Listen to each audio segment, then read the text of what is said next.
Um, Volim čitati zato što iz knjige naučim puno toga što do sad nisam znala. Puno knjiga koje sam do sad pročitala su jako zanimljive. Neke knjige su nam lektire pa ih moram pročitati.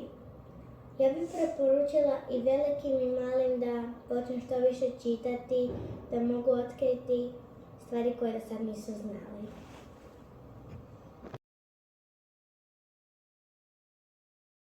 Ja volim čitati knjige zato što su zanimljive, zato što mogu puno naučiti iz njih. Volim lektire.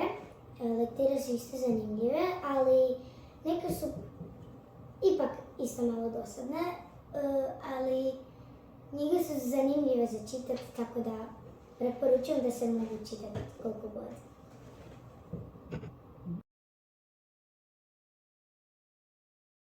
Ja volim čitati jer me zanimaju razne stvari, neki zadaci koje ne znam i neke riječi koje ne znam da se služim poslije s njima. Čitati knjige zato što su neke od tih knjiga zanimljive, ali neke knjige nisu toliko jako zanimljive, ali svejedno moram pročitati zato što su neke od tih knjiga nama lektire, ali ako sam ih posudila, pročitat ću ih.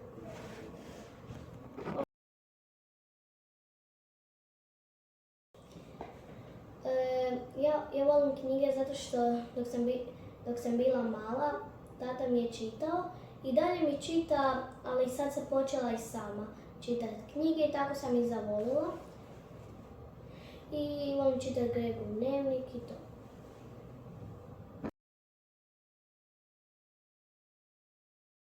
Meni se čitanje sviđa zato jer mi je jako zabavno čitati kako likovi cijelo vrijeme nešto rade i jednostavno jako volim.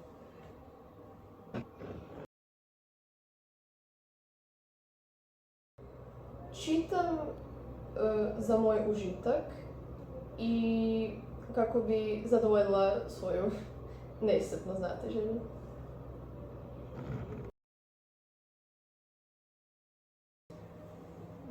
Zapravo knjige i čitanje volim od uvijek. Od malena je čitanje dio mene. Roditelji su mi kao djetetu čitali uvijek priče prije spavanja ili priče. S 5 godina sam prvi put ušla u knjižnicu. Prije toga sam živjela u jednom manjem mjestu gdje nije bilo knjižnice i kada sam došla u Zagreb, knjižnica je bila odmah pokraj moga ulaza. Čim sam prvi put došla u knjižnicu, vidjela koliko tamo ima knjiga, to je za mene bilo jedno posebno mjesto i od tada zapravo stalno čitam.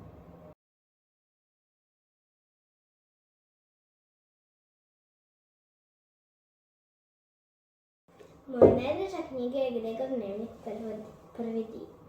Ima jako puno dijelova, a meni se najviše sviđa prvi dio. Zato što nas uvodi to cijelu priču. Ova knjiga se radi o jednom dječaku, Gregu, koji prolazi kroz mnogobrojne probleme i to piše u svoje kronike. Ovo je kao jedan dugačak strip. Zato bih ga preporučila svim uzrastima.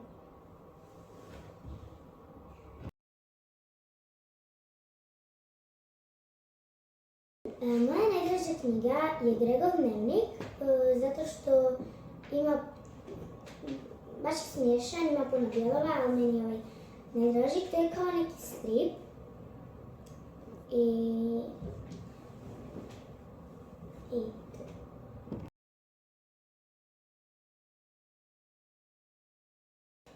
Moja najdraža knjiga je Tom Getz, zato što ima 9 dijelova. Smiješna je, ima puno slikica, malih, ponekad i velikih. Puno ljudi sudjeluje. Počeo sam je čitati zato kad sam pročitao prvi dio, bilo mi je jako zanimljivo pa sam htio saznati što se dalje što će se dalje desiti.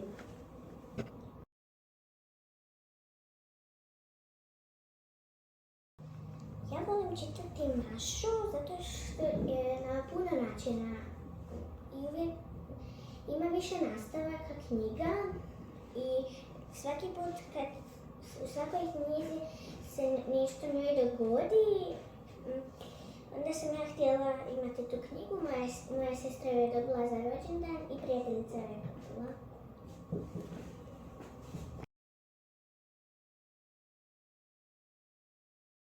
Moja najdraža knjiga je Vještice.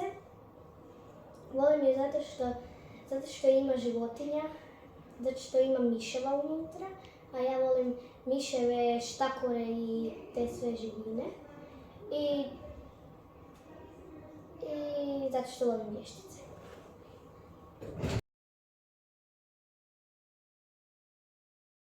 Heidi je knjiga o tome kako djevojčica živi u planini sa djedom, ima najboljeg prijatelja Petra i svaki dan ide sa kozama u planine.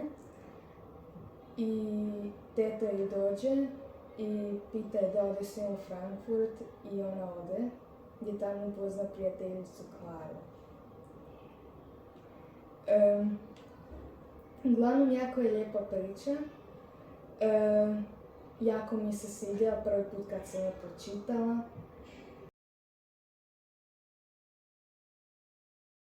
Glavni lik knjige, Chonori, je žena koja dolazi iz Tajvana, svoje rodne zemlje, u Japan.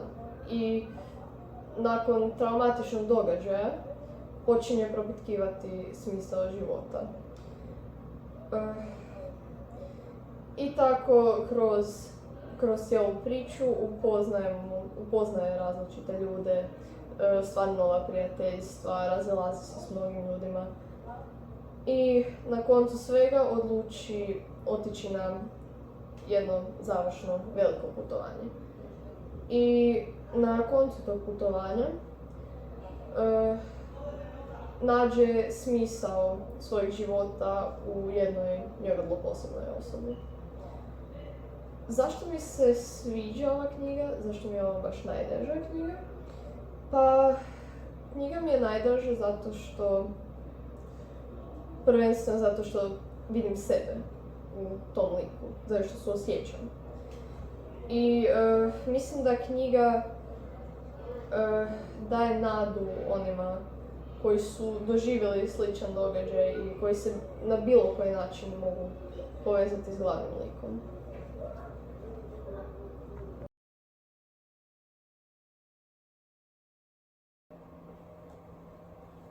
Moja najdraža knjiga je Priča iz davnina. Za ovu knjigu me vežu i uspomene na djetinjstvo. U toj zbirci nalazi se priča Šuma Striborova. Tu priču sam vrlo često čitala iz knjige Najljepše bajke svijeta, koju sam imala kao dijete. U toj knjizi su bile mnoge bajke iz mnogih dijelova svijeta, ali meni je ipak nekako najdraža uvijek bila ova Šuma Striborova. U odrasloj dobi sam ponovno čitala cijelu zbirku Priča iz davnine i tada sam u njoj prepoznala i ljepotu jezika kojim je pisana.